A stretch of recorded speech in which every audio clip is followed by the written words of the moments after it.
Ora viva, estamos na Torre Municipal de Serviços Lidador, um edifício público importantíssimo da nossa terra, que foi inaugurado a 9 de julho de 2001 e onde encontramos este belíssimo hall da entrada, onde está um conjunto de painéis de bronze alusivos precisamente ao papel que a nossa terra teve na fundação da nacionalidade. São 6 painéis, 3 evocativos de momentos históricos da história da Maia e outros 3 virados aqui para mim e para a entrada mesmo, quando as pessoas entram neste edifício, sobre as profissões e os mistérios tradicionais. Sendo este episódio sobre a Maia na fundação da nacionalidade, eu vou destacar 2 painéis concretos que estão aqui mesmo por cima da minha cabeça. A Maia como elemento central na fundação da nacionalidade e o lidador. Dizer também que estes painéis foram desenhados pelo mestre Lima de Freitas e foram depois passados a bronze por o escultor Jorge Coelho. Vamos olhar para o primeiro painel, Acta Conditionis Portugalia, que deriva, evidentemente, da interpretação do historiador Alberto Feio sobre um encontro que terá ocorrido a 27 de maio de 1128 e em que, sob os auspícios do arcebispo de Braga, Dom Paio Mendes, se terá realizado uma importante reunião com Dom Afonso Henriques e com os seus mais próximos homens de confiança, no sentido de começar a lançar as bases do novo Estado português. Esta é uma reunião da maior importância, que foi destacada então no trabalho deste historiador, mas que nos remete para algo que é absoluto e forçoso, que é a presença dos membros desta família. Maia era não só o nome de uma terra, de um espaço jurisdicional, político, administrativo, mas era também o nome de uma família ligada à terra, não é? Como nós sabemos. E já agora fazer só aqui o cômputo de que passam 5 gerações até chegarmos aos famosos Mendes da Maia. E deixem-me só recordar essas gerações. A primeira, Alboazar Lovesendes, filho, segundo toda a narrativa linhagística nos conta, do rei Ramiro II de Leão, com a famosa rainha Moura Gaia. E este será o primeiro ascendente da família da Maia e o primeiro senhor da Maia, Alboazar Lovesendes, que vai depois ter como filho o segundo senhor da Maia, Trastemiro Alboazar.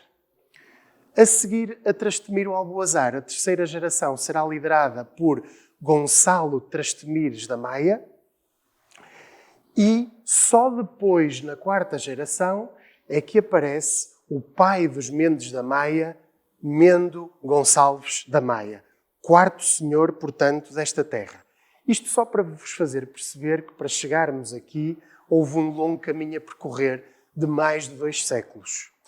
E é preciso nunca esquecer aquilo que nos conta o Conde Dom Pedro no seu livro de linhagens. A família da Maia e as famílias infancionais, e a expressão é dele, andaram à la guerra a filhar o reino de Portugal, ou seja, a construí-lo juntamente com o primeiro rei, Dom Afonso Henriques. Passamos então para o segundo painel. O painel onde está destacado Gonçalo Mendes da Maia, o lidador, a tal 6ª geração que aparece e que, como vemos neste belíssimo desenho, vai ter um papel militar absolutamente preponderante e determinante na conquista do novo reino de Portugal. Nós percebemos que a estratégia era precisamente a de conquistar terras a sul. Estas famílias eram compostas por jovens infantes, os tais infanções, os tais jovens nobres cavaleiros que queriam afirmar-se e queriam mostrar-se perante o novo poder e que vão participar numa série de conquistas muito importantes, como as conquistas de Coimbra, de Montemor e de todas as terras para o sul do Mondego, até chegarmos, claro, a Beja, onde se dá aquele que terá sido o maior de todos os combates.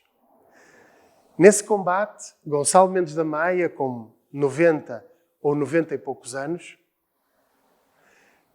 vai perceber que, e reparem que a idade, e já escrevi sobre isto, pode ser aqui um elemento meramente indicativo, porque ele poderia ter um aspecto venerando, velho, mas nós temos que ver que a esperança média de vida nesta altura era de 30 ou 40 anos. As pessoas morriam muito jovens e, portanto, alguém com 60, 70, 80 era já uma pessoa velhíssima. Por isso estes 90 anos podem bem ser menos.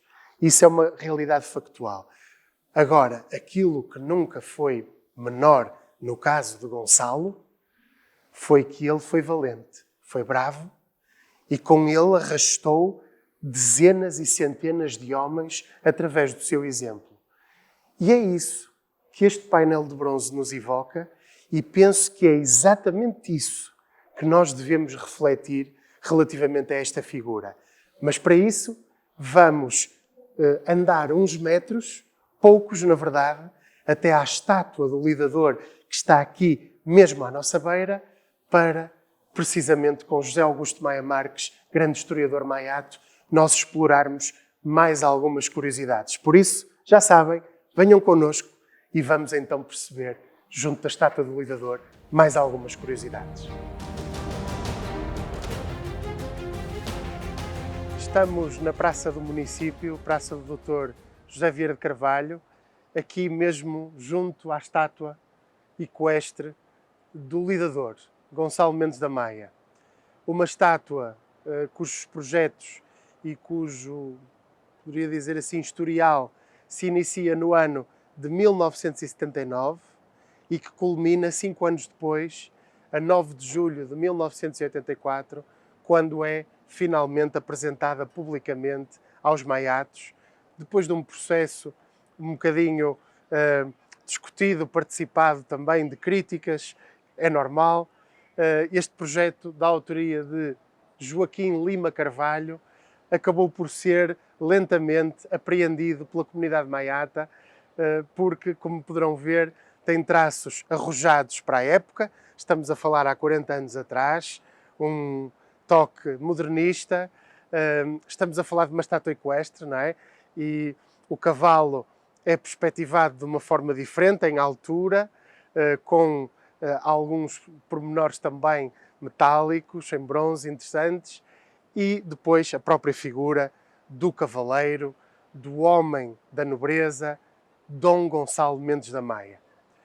Uma figura extremamente importante da história da nossa terra, da história nacional também, que, como sabemos, acompanhou, e percebemos isso na primeira parte deste episódio, Dom Afonso Henriques no seu combate pela fundação da nacionalidade. Este episódio, aliás, tem precisamente este título, A Maia na Fundação da Nacionalidade. E aquilo que nós compreendemos é que realmente foi um papel extremamente significativo.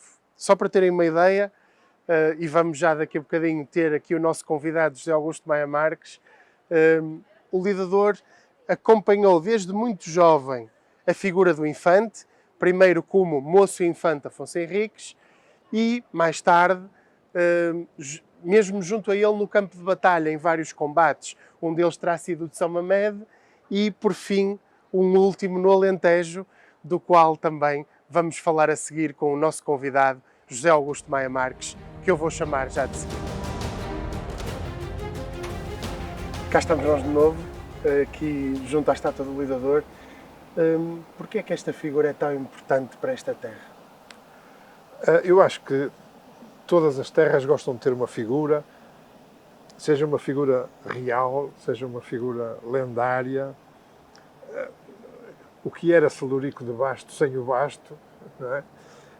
E, portanto, o lidador preenche exatamente esse requisito, com a grande vantagem, digamos assim, de ser uma figura que tem existência real, mas que tem muito de lendário, muito de mítico para esta gente, não é? E, acima de tudo, para o espírito que o Dr. Vieira de Carvalho quis inculcar exatamente na Terra da Maia. Uma das frustrações do Dr. Vieira de Carvalho era que a Maia tivesse deixado de ter mar. Ele disse muitas vezes, se nós tivéssemos uma praia, eu mostrava-lhes o que é uma praia a sério. E a outra é da Maia não ter um castelo material. E a prova disso é esta torre, de que falaremos num outro programa, que é a materialização da torre medieval. No sítio mais alto da sede do Conselho, o edifício mais alto é onde está sediada exatamente a administração do Conselho. O lidador é uma figura que até já houve quem dissesse que nunca existiu, que nós sabemos, e o professor José Matoso disse-o muito bem e demonstrou muito bem, que faz parte de uma espécie de ínclita geração e desde sempre foi associado. O meu avô e teu bisavô, um dos negócios que teve no Brasil foi o supermercado Lidador. O nosso primo Sérgio, no Brasil, um dos negócios que teve foi a editora Lidador.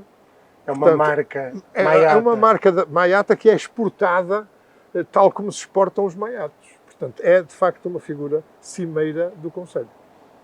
Tu acreditas, e vamos pensar na narrativa do grande Alexandre Herculano, nas lendas e narrativas, em que fala sobre a morte do lidador, que ele, com 91 anos, do alto do cavalo em Beja, poderia ter defendido a pátria?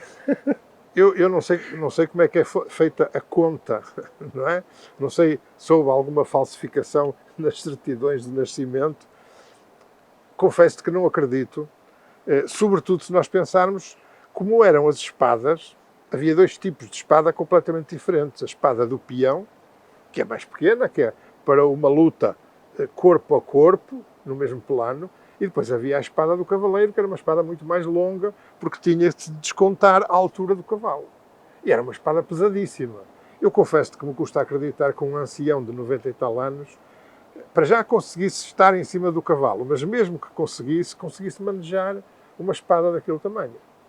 Agora, isso faz parte daquele aspecto mitológico, digamos assim, que, por exemplo, não sei se queres falar nisso, nós temos um romance histórico do maior romancista histórico português do século XX, que foi Fernando Campos, que é Maiato, de Águas Santas, e que escreveu um livro fundamental para nós percebermos toda a situação desta época, que foi O Cavaleiro da Águia.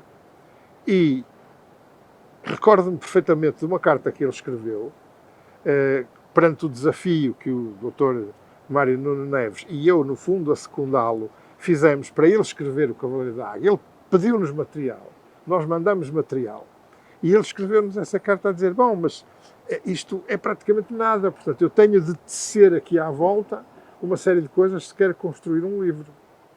E então fez aquela obra magnífica em que, de facto, nós podemos ver como era o ambiente da época, como era a relação entre cristãos e mouros, que não era assim tão complicada como às vezes pode parecer. O lidador acaba por se apaixonar por uma moura e acaba por desenvolver, por tecer à volta do lidador, uma série de coisas que, como diz o italiano, se non è vero, è ben trovato. Portanto, se não é verdade, é muito bem feito. E essa paixão pela moura, aliás, não seria mais, como vimos na primeira parte, do que um regresso às origens, em que esta família, no fundo, tem uma origem árabe. Origem árabe, exatamente.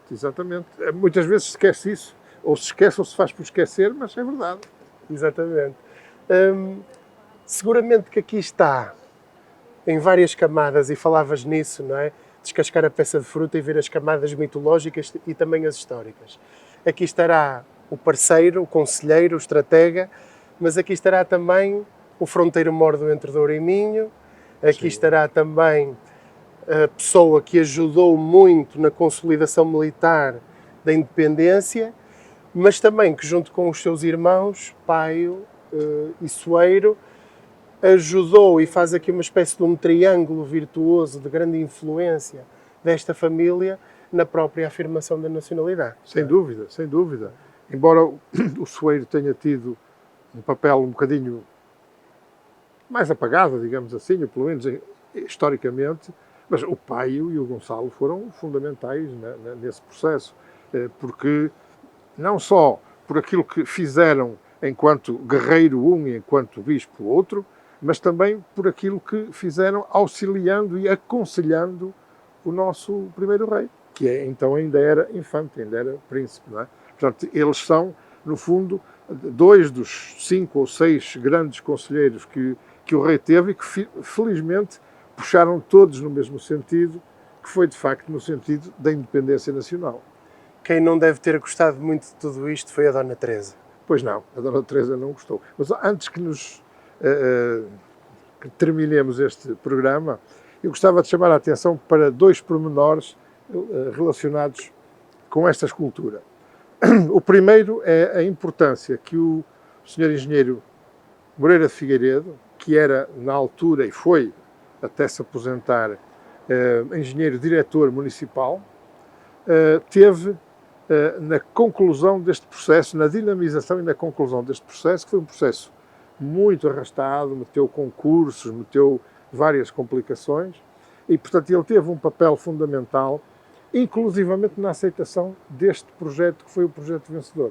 Também foi vencedor, em parte, graças ele não teve medo de enfrentar todos os outros, e há um artigo do nosso comum amigo Rui Menezes, na revista da Maia, que historia, de facto, um bocadinho do concurso e mostra até 2 ou 3 maquetes que também concorreram e são, de facto, cavalos e cavaleiros muito mais clássicos. Mas o engenheiro Moreira de Figueiredo não teve medo rigorosamente nenhum de avançar com esta contemporaneidade. Depois, falar na parte negativa, que é o seguinte: quando se fez o arranjo desta praça do município e se levantou o piso original, grande parte da riqueza simbólica desta escultura perdeu-se. E perdeu-se porquê? Porque esta escultura contemporânea, absolutamente contemporânea, tinha no chão, em calcário preto, um perfil de um cavalo e de um cavaleiro perfeitamente clássicos. Portanto, havia um contraste visual, nós olhávamos para a estátua, olhávamos para a sombra, e uma coisa não tinha nada a ver com a outra, mas tinha, porque era de facto o desmontar, o descomplicar desta escultura. Essa parte perdeu-se, infelizmente. Pois é, mas muitas outras se ganharam, e acho que este momento de conversa deu para apontar aqui muita informação, muita dela desconhecida, outra dela que necessita de ser relembrada, e por isso queria-te agradecer imenso o contributo que deste mais uma vez para este episódio, e obrigada por estares connosco. É um contributo para a Maia. É isso. Muito obrigado. E já sabem, continuem a acompanhar estes episódios de 15 minutos de História da Maia, porque eles aí estão e só convosco é que eles fazem sentido. Muito obrigada e até breve.